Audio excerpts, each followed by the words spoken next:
So we mentioned this yesterday on the Transformer Slag podcast live stream just last night. Hasbro Pulse is going to be happening on the 22nd this Friday at 10 a.m. Eastern Standard Time, but looks like some of those little reveals that were going to be happening on Friday are starting to leak out now from the different Chinese and Vietnamese message boards and websites. This was an image, at least the first package of it was kicking around for the past couple of days, and now they finally picked up and got caught on by all the different websites and everything. So like I always say, the genie's out of the bottle. We'll talk about it now. We got our first look at our Transformers Deluxe class Legacy Universe, as they call it here. Not confirmed that this is the name of it, but they call it Transformers Legacy Universe Deluxe Class Animated Bumblebee, as well as some teaser images of our first look at the Cyberverse Windblade. Now, these two are supposed to be part of the first wave of stuff that's going to be hitting in January of 2024 for this Legacy universe. We'll get into the full list afterwards, but just keep that in mind that what you're seeing is going to be Wave 1 stuff. So let's jump into this animated Bumblebee, and we got a bunch of images here, what he comes with, accessories, the alt mode, the robot mode, and he looks very good. Obviously, it's not going 100% with the aesthetic of what the Derek Wyatt kind of style of animated Bumblebee was in those proportions, but obviously it's to really maintain a more neutral kind of look because you know how it goes. They're going to take this sculpt and they're going to do a whole bunch of other characters and repaints and retools afterwards.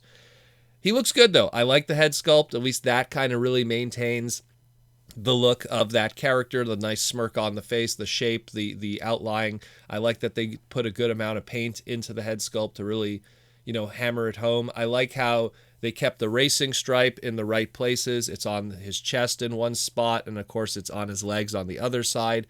Again, maintaining that look that the original character had all those years ago. The wheels on the arm, everything looks great with that robot mode. I really dig it. The accessories, too, that are included are a nice touch, which leads for me to believe that this character, while he is a deluxe class, they might make him a little smaller, and as a result of making him a little smaller for scale purposes, they included a little bit of accessories to kind of make up for the lack of plastic in that. He comes with his two boosters, which could be both put on his back or in his alt mode, so that's a nice throwback to the original toy that had that, and an extra accessory that's his little bee stinger, which could be put on his hands, too, so nice little weapons and everything. Looking really good. I like what I see. The alt mode, too. The alt mode, honestly, when you look at it on its own, I mean, it looks great. It looks like the original animated Bumblebee. Obviously, again, the robot mode, while it might not have that aesthetic and shape, the alt mode really has that nice little Bumblebee design that he had in the animated show. The boosters, again, could be put on the side. Really nice touch. The only thing that I could really say that's a big departure is the transformation, which they obviously did differently this time around, where pretty much the majority of the car, the windshield and everything used to make the feet. They kind of did a different kind of twist and turn where that is not the case now. But otherwise, it looks really, really good. And the thing is with this sculpt, I mean, when you're talking animated Bumblebee, you're talking like a Seeker level amount of repaints and retools that could come from it. Because this is like a character that like legit has like 14 different repaints. No joke. And when you get into like the Cybertronian retools, then you're talking like you're adding another 14 on top of that with each one of those characters. Cliff Jumper and Glyph and Tap Out and even like throttle bots like Hubcap and Searchlight are in there. There's even like the other ones like, Bumper is in it. And of course, how could we forget Wasp? And then the South American stuff like Carrera and Vokes.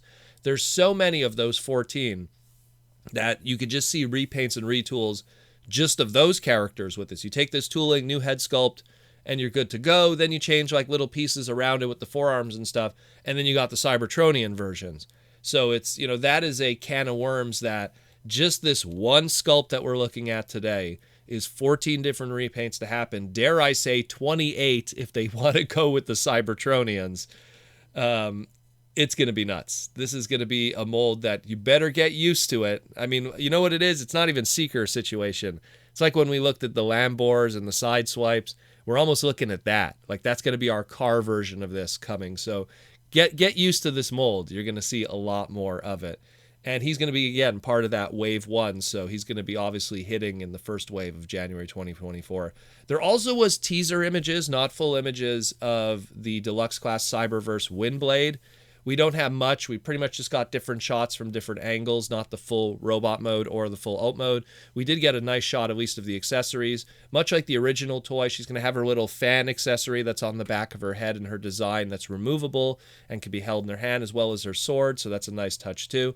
We'll get full images of these probably later this week when the leakers obviously want to show it off before the Friday reveal coming this 22nd. But the way that I see it, like, she looks pretty good too, and is probably going to, replace a lot of people's Windblades in their collections if the product is up to snuff. And I love Windblade as a character, so I really hope that this comes out really good, because her Cyberverse design, like, they didn't have a lot of really good toys. That warrior class was probably as good as it gets, and even then it still was grounded in the limitations of the warrior class price point with its budget and everything like that, especially in its transformation and accessories.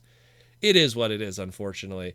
So these two, like I said, are going to be part of Wave 1. What else is going to be Wave 1? Well, here's probably what we're going to be seeing when we get to Hasbro Pulse Con this Friday. Wave 1, which is going to be coming out January 2024, is going to have Core Class Energon Megatron, a Core Class Beast Wars Tasmanian Kid, the beginning of our Rock price point, our next modulator, although this one might not be a modulator because it is a Core Class, but the Core Class Boulder Clash, our first Rock character. We have the animated Bumblebee that we talked about. We have Rescue Bots Chase, so that's also like, a kind of police vehicle item. We have the Cyberverse Windblade that we just talked about, and then our another Rock one, we got Magnius here. We'll see how he's going to turn out of our modulators. Voyager Class Prime Thundertron, a Voyager Class animated Optimus Prime, so we're going to have a second animated character in this launch together, so that's going to be cool to have them side by side. And looking at this Bumblebee, we might get an idea of how they're going to tackle the animated version. Then we got Leader Class Beast Wars Tigerhawk. That's a really nice one. Really looking forward to that. And, of course, probably the repaints that'll come afterwards. And a Leader Class Optimus Prime, which is probably going to be our 40th anniversary item. That's going to be a very G1 flavored one. How they're going to tackle that, we don't know. Is it going to be an extensive retool of the Earthrise one? Is it going to be something brand new from the ground up? We don't know, but we will see. Very fantastic stuff. Let me know what you think, guys. This is very exciting. Again, we have not confirmed the name. So people are saying now Transformers Legacy Universe. That's probably what it might be. Again, we're going into a 40th anniversary next year. They probably want to have something that celebrates the universe of Transformers, that celebration of it. That could be one way that we're looking at it and how it's being done. But at the end of the day, this is really cool. We're going to find it all out this Friday, if not if it's leaked earlier. You'll get the news here on the Transformers Slag podcast. Anyways, let me know what you think, and thank you for listening.